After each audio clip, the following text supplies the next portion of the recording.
관계를 끝낼 때 당신이 모르는 6가지 실수, 이걸 알면 후회가 없습니다. 안녕하세요. 오늘도 이 오디오북을 찾아주셔서 진심으로 감사드립니다. 오늘 여러분과 함께 나눌 이야기는 아마 많은 분들이 한 번쯤은 경험해 보셨거나 지금 이 순간에도 마음속 깊이 고민하고 계실 주제입니다. 바로 인간관계를 끝내는 것에 관한 이야기입니다. 관계를 정리한다는 것. 말로 하면 간단해 보이지만 실제로 그 자리에 서보면 얼마나 복잡하고 두려운 일인지 여러분도 잘 아실 것입니다. 이 사람과의 관계, 이제 정말 끝내야 할 것 같은데 그런 생각을 하면서도 선뜻 행동으로 옮기지 못하는 이유가 있습니다. 어떻게 말해야 할지 모르기 때문이기도 하고 상대에게 상처를 줄까봐 두렵기 때문이기도 합니다. 혹은 반대로 감정이 너무 격해져서 잘못된 방식으로 끝내버리고 나중에 후회하게 될까봐 망설이는 분들도 많으실 것입니다. 오늘 이 오디오북은 그런 분들을 위해 준비했습니다. 관계를 끝낼 때 절대로 하지 말아야 할 행동 6가지를 심리학적 근거와 함께 차근차근 살펴보고 각각의 상황에서 어떻게 하면 더 성숙하고 건강하게 관계를 마무리할 수 있는지 실제로 바로 써먹을 수 있는 대화 방법까지 함께 알아보겠습니다. 약 40분 정도의 시간이 필요하지만 이 40분이 여러분의 인간관계를 바라보는 시각을 조금이라도 바꿔드릴 수 있다면 그것만으로도 충분히 의미 있는 시간이 될 것이라 생각합니다. 그럼 천천히 함께 시작해보겠습니다. 관계를 끝내는 것이 왜 중요한 선택인가? 관계를 정리한다는 행위는 단순히 누군가와 연락을 끊는 것 이상의 의미를 갖습니다. 그 관계의 마지막 장면은 단순히 과거의 일로 사라지는 것이 아닙니다. 그 마무리의 방식은 이후에 여러분 자신의 자존감에 영향을 미치고 앞으로 맺어갈 새로운 관계의 패턴까지도 형성하게 됩니다. 한번 생각해 보시겠어요? 여러분이 지금까지 살아오면서 관계를 끝냈던 순간들 중에서 그때 내가 왜 그랬을까라고 떠오르는 장면이 있으신가요? 혹은 반대로 누군가가 여러분에게 상처를 주는 방식으로 관계를 끊어버렸던 경험이 있으신가요? 그 기억이 지금도 마음 한구석에 남아있다면 그것이 바로 관계를 어떻게 끝내느냐가 얼마나 중요한 일인지를 보여주는 증거입니다. 관계를 끝내는 방식은 그 자체로 하나의 메시지입니다. 상대방에게 전달되는 메시지이기도 하고 동시에 자기 자신에게 보내는 메시지이기도 합니다. 나는 이 관계를 이런 방식으로 마무리하는 사람이다. 그 선택이 나중에 스스로를 어떻게 기억하게 만들 것인지 오늘 오디오북을 들으시면서 함께 생각해 주시면 좋겠습니다. 감정이 흔들릴수록 어떻게 마무리하느냐가 더욱 중요해진다는 것을 먼저 기억해 주세요. 첫 번째, 감정 폭발로 마무리하기. 첫 번째로 살펴볼 행동은 아마 가장 직관적으로 이해가 가는 상황일 것입니다. 그동안 쌓이고 또 쌓였던 서운함과 분노를 한꺼번에 쏟아내며 관계를 끝내는 것. 욕설, 과도한 비난, 오래된 과거까지 끌어와 상대방을 공격하는 것. 단체 채팅방이나 SNS에 상대방의 약점을 폭로하며 관계를 끊겠다고 선언하는 것. 여러분도 이런 장면을 한 번쯤은 보셨거나 혹은 직접 경험하셨을지도 모릅니다. 왜 이런 일이 일어날까요? 사람의 감정은 오랫동안 억눌려 있다가 한계에 다다르면 폭발적으로 터져나오는 경향이 있습니다. 그 순간에는 오히려 감정을 표출하는 것이 속이 시원하게 느껴지기도 합니다. 이렇게 말해버리니까 오히려 홀가분하다는 느낌이 드는 것이죠.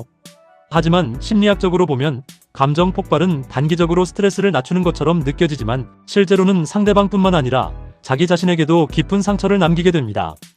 폭발적인 감정 표현은 갈등을 해결하는 것이 아니라 갈등을 더욱 확대시킵니다.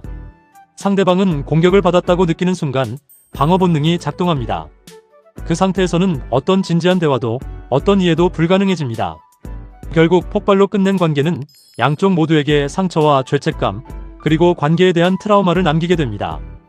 이런 상황이 실제로 어떻게 나타나는지 구체적인 예시를 한번 생각해 볼게요. 오래 친하게 지낸 친구가 있다고 가정해 봅시다.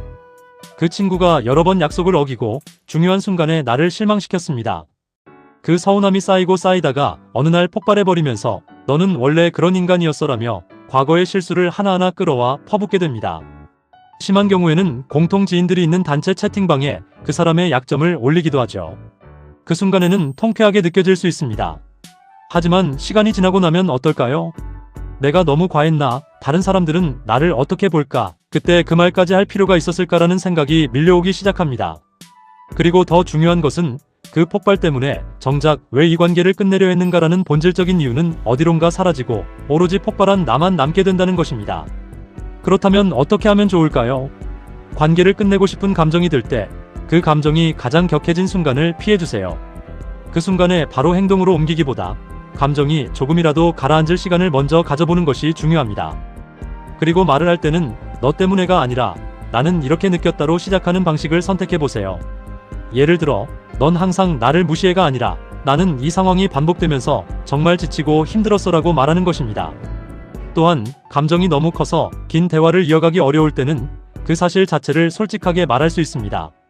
지금은 감정이 너무 커서 길게 대화하기가 어렵다. 여기까지가 내 한계인 것 같다고 말하는 것도 하나의 용기 있는 선택입니다. 스스로에게 한번 물어보세요. 지금 이 감정을 표현하는 방식이 나중에 내가 나 자신을 어떻게 기억하게 만들 것인가 하고요. 두 번째, 아무 말 없이 잠수 타기. 두 번째는 아마 많은 분들이 직접 경험해 보셨거나 주변에서 자주 목격하셨을 행동입니다. 바로 고스팅이라고 불리는 아무 설명 없이 그냥 사라지는 것입니다. 전화도 받지 않고 메시지도 읽지 않고 SNS에서도 흔적 없이 사라지는 것. 어떤 이유도 설명하지 않은 채 그냥 연락이 끊기는 것. 왜 이런 행동을 하게 될까요? 대화하기가 두렵기 때문입니다. 상대방이 어떻게 반응할지 모르기 때문에, 혹은 감정적으로 너무 소진되어서 설명할 에너지 자체가 없기 때문입니다. 때로는 갈등을 피하고 싶은 마음에 그냥 조용히 사라지는 것이 더 나은 선택처럼 느껴지기도 하죠. 하지만 연구 결과들은 고스팅이 남겨진 사람에게 얼마나 큰 심리적 상처를 남기는지를 일관되게 보여주고 있습니다. 고스팅을 당한 사람은 단순히 연락이 끊긴 것을 경험하는 것이 아닙니다. 여러 층위의 심리적 상처를 동시에 경험하게 됩니다. 먼저, 강한 거절감과 자존감의 붕괴입니다. 설명이 없기 때문에 내가 뭘 잘못한 걸까? 나는 설명을 들을 자격도 없는 사람인가라는 생각이 들면서 자기 가치감이 크게 흔들립니다. 그리고 끝없는 반추가 시작됩니다.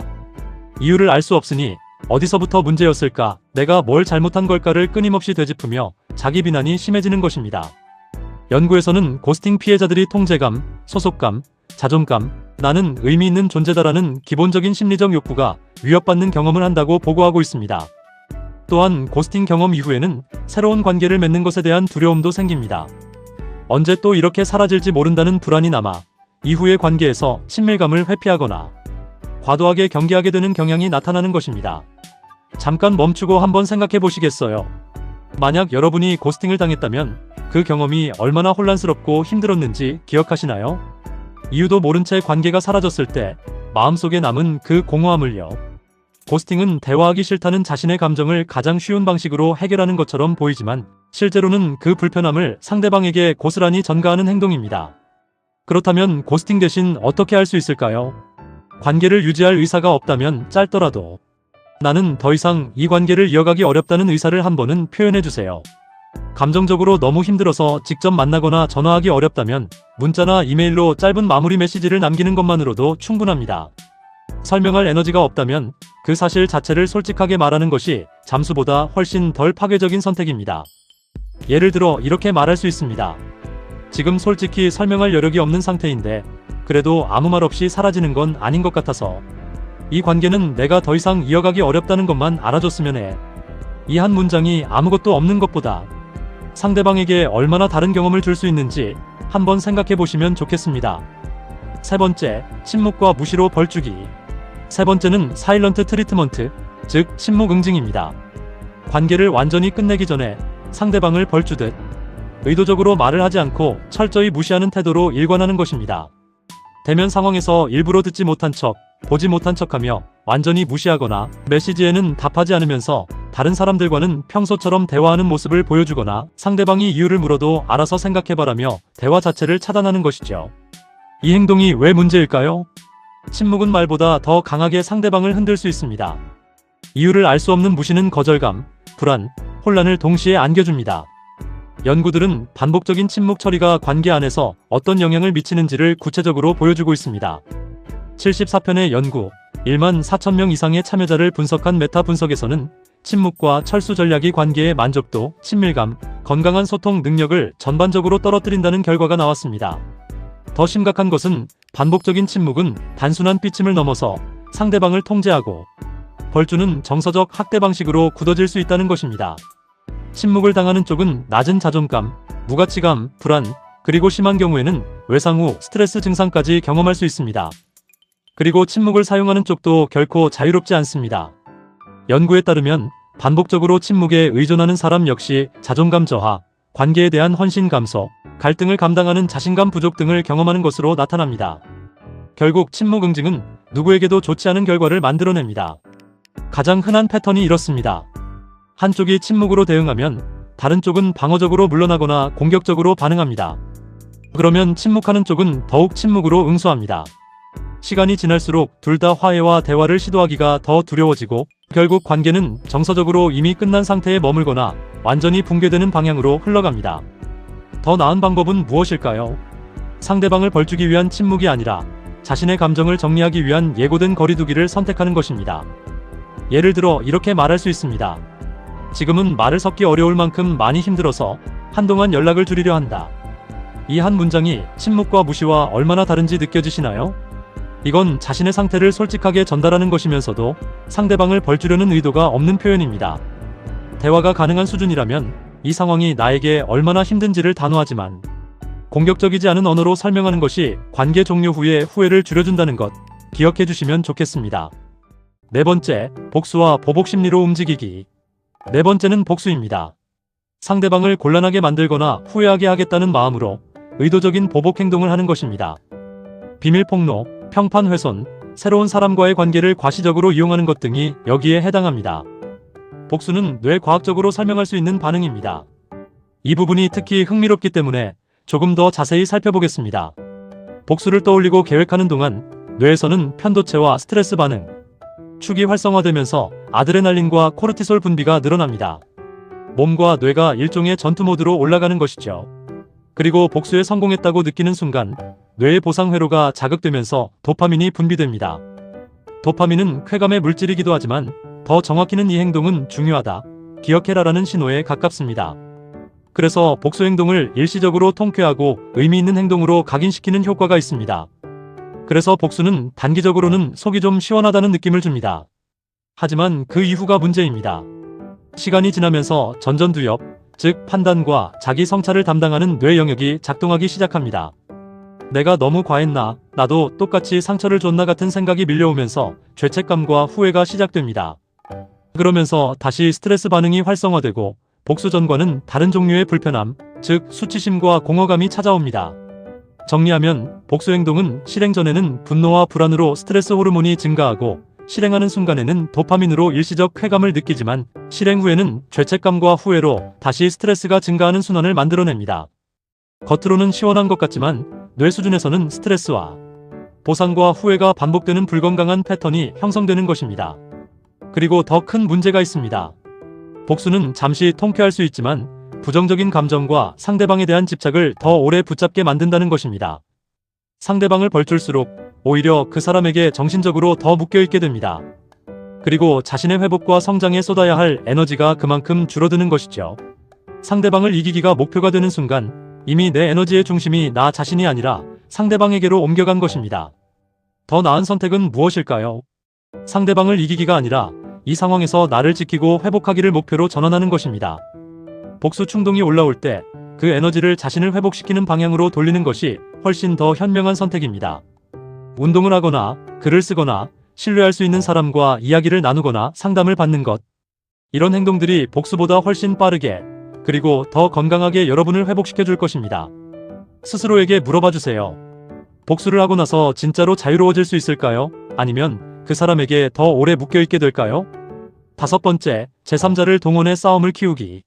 다섯 번째는 직접 대화 대신 친구나 가족 혹은 동료를 끌어들여 편을 나누거나 상대방을 압박하는 방식으로 관계를 끝내려는 행동입니다.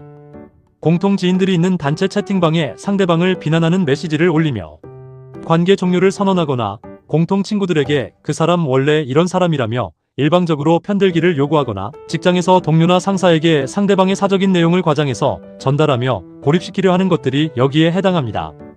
이런 행동이 왜 문제가 될까요? 관계는 기본적으로 두 사람 사이의 문제입니다. 그런데 불필요하게 여러 사람을 끌어들이면 갈등이 걷잡을 수 없이 확산됩니다. 소문, 편가르기, 심한 경우 집단 따돌림으로까지 번질 수 있습니다. 그 과정에서 당사자들뿐만 아니라 아무 잘못 없이 끌려들어온 제3자들도 함께 상처를 받게 됩니다. 그리고 장기적으로는 자신에 대한 신뢰도가 떨어지는 결과를 낳습니다. 저 사람은 갈등이 생기면 다른 사람들을 동원하는 사람이다라는 인상을 남기게 되는 것입니다. 또한 중요한 구분이 필요합니다. 이 문제를 누군가에게 털어놓고 싶다는 마음과 상대방을 나쁜 사람으로 만들고 싶다는 마음은 다릅니다. 힘든 상황을 신뢰할 수 있는 친구나 가족에게 털어놓는 것은 건강한 지지 요청입니다.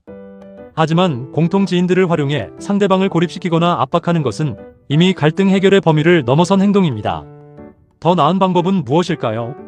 가능하다면 1대1 대화를 원칙으로 하는 것이 가장 좋습니다. 만약 중재가 필요한 상황이라면 그 제3자의 역할은 내 편이 아니라 중립적인 조정자임을 분명히 해야 합니다. 이미 많은 사람이 알게 된 상황이라면 최소한의 사실만 공유하고 감정적인 평가나 과장은 자제하는 쪽을 선택하시는 게 좋습니다. 이 문제를 공개하려는 나의 진짜 이유가 무엇인가를 스스로에게 솔직하게 물어보는 것, 그것이 이 상황에서 가장 먼저 해야 할 일입니다. 6번째, 여지를 남기며 애매하게 끝내기. 6번째, 마지막으로 살펴볼 행동은 어쩌면 가장 흔하고 또 가장 이해하기 쉬운 상황일 것입니다. 관계를 끝내고 싶은 마음이 있으면서도 완전히 끊는 것이 두려워 애매한 표현과 모호한 행동을 반복하는 것입니다. 당분간만 거리를 두자라고 말해놓고 심심하면 다시 연락을 해서 상대방에게 기대를 주거나 완전히 끝난 건 아니야, 그냥 좀 힘들어라며 스스로도 결정을 미루거나 상대방이 우리 관계 이제 어떻게 되는 거야 라고 물어봐도 그냥 좀 두고 보자라고 흐리는 경우가 여기에 해당합니다. 이 행동이 왜 일어날까요? 관계를 완전히 끊는다는 것은 무겁고 두려운 결정입니다. 혹시 내가 틀린 건 아닐까? 나중에 후회하지는 않을까? 상대방이 너무 상처받으면 어떡하지? 이런 걱정들이 결정을 망설이게 만드는 것이죠. 그래서 애매하게라도 여지를 남겨두면 마음이 조금 덜 무거운 것처럼 느껴지기도 합니다. 하지만 이 방식은 자신에게도 상대방에게도 좋지 않은 결과를 만들어냅니다. 분명한 메시지 대신 애매한 신호를 보내면 상대방은 관계가 유지될지 끝날지 알 수 없어서 희망과 불안 사이를 오가게 됩니다. 이는 양쪽 모두의 감정 소모를 길게 끌고 가며 정리도 회복도 제대로 되지 않는 상태를 만들어냅니다. 그리고 애매한 여지를 남기는 이유가 외로움 때문이거나 죄책감 때문이거나 미련 때문이라면 그 감정은 상대방을 통해 해결하는 것이 아니라 자기 자신 안에서 다루어야 하는 감정입니다. 상대방의 감정을 진심으로 존중한다면 불편하더라도 관계의 방향에 대해 가능한 한 명확한 입장을 전하는 것이 필요합니다. 예를 들어 이렇게 말할 수 있습니다. 앞으로는 개인적인 만남은 하지 않겠다. 혹은 연락은 꼭 필요한 경우에만 하는 정도로 거리를 두고 싶다. 이처럼 구체적인 경계를 제시하는 것이 모호한 여지를 남기는 것보다 훨씬 더 서로를 위한 선택입니다. 관계를 끝내는 것이 두렵다면 그 두려움의 정체가 무엇인지 먼저 들여다보세요. 외로움인지 죄책감인지 아직 미련이 남아있는 건지 그 감정을 직면하는 것이 애매한 여지를 남기는 것보다 장기적으로 훨씬 더 자신에게 이로운 선택입니다. 지금까지 6가지 행동을 살펴보았는데요. 아마 많은 분들이 이런 생각을 하고 계실 것입니다. 알겠는데 그럼 실제로 어떻게 말하면 되는 거야?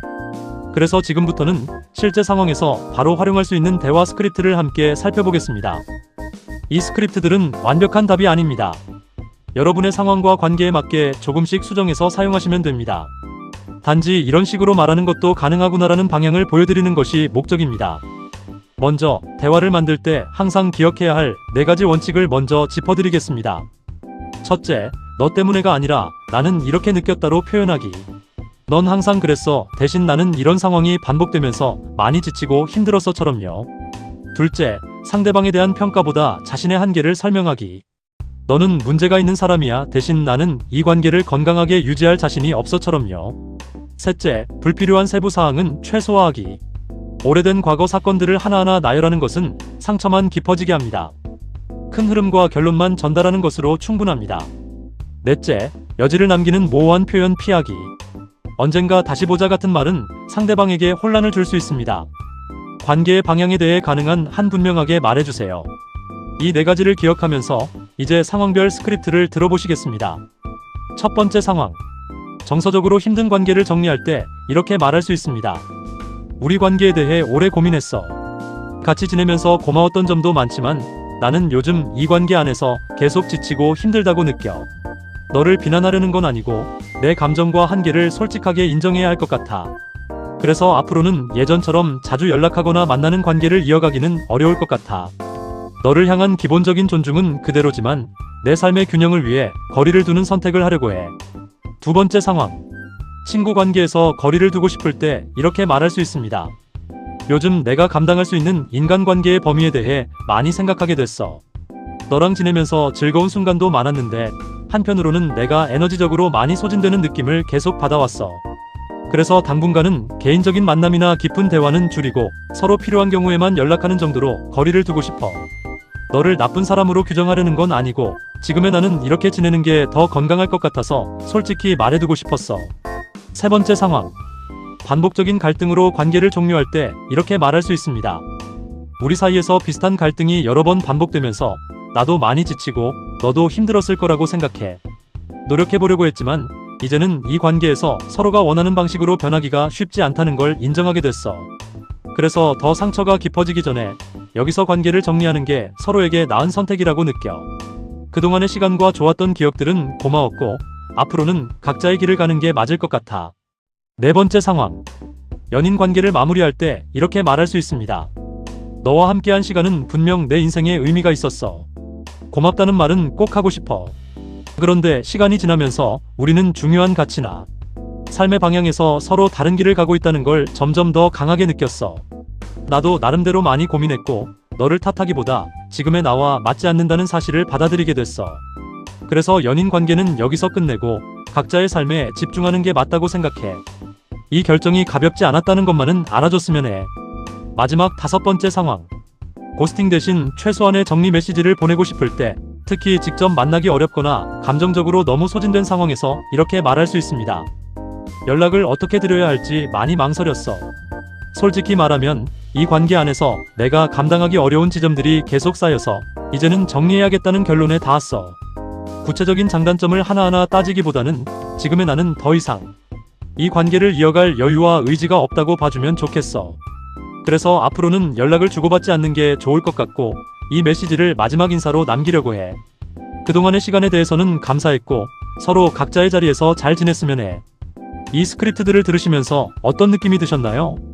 공통점이 보이시나요? 모두 상대방을 비난하지 않습니다. 모두 자신의 감정과 한계를 중심으로 이야기합니다. 그리고 모두 최소한의 존중을 담고 있습니다. 완벽한 이별, 완벽한 관계 정리라는 건 없습니다. 하지만 자신이 지키고 싶은 방식으로 마무리하는 것, 그것만으로도 충분히 성숙한 선택입니다. 관계를 정리하는 것도 자신을 존중하는 행위입니다. 오늘 함께 살펴본 6가지를 간단히 정리해드리겠습니다. 첫째, 감정 폭발로 마무리하지 않기. 둘째, 아무 말 없이 잠수 타지 않기. 셋째, 침묵과 무시로 상대방을 벌주지 않기. 넷째, 복수와 보복 심리로 움직이지 않기. 다섯째, 제3자를 동원해 싸움을 키우지 않기. 여섯째, 여지를 남기며 애매하게 끝내지 않기. 이 6가지를 피하면서 스스로에게 한 가지 질문을 기준으로 삼아보시기 바랍니다. 나는 이 관계를 어떻게 마무리할 때 내 자신을 가장 존중할 수 있을까? 관계를 정리하는 가장 중요한 기준은 상대방을 얼마나 다치게 할지가 아닙니다. 이 과정을 통해 나 자신을 어떤 사람으로 기억하게 될지에 있습니다.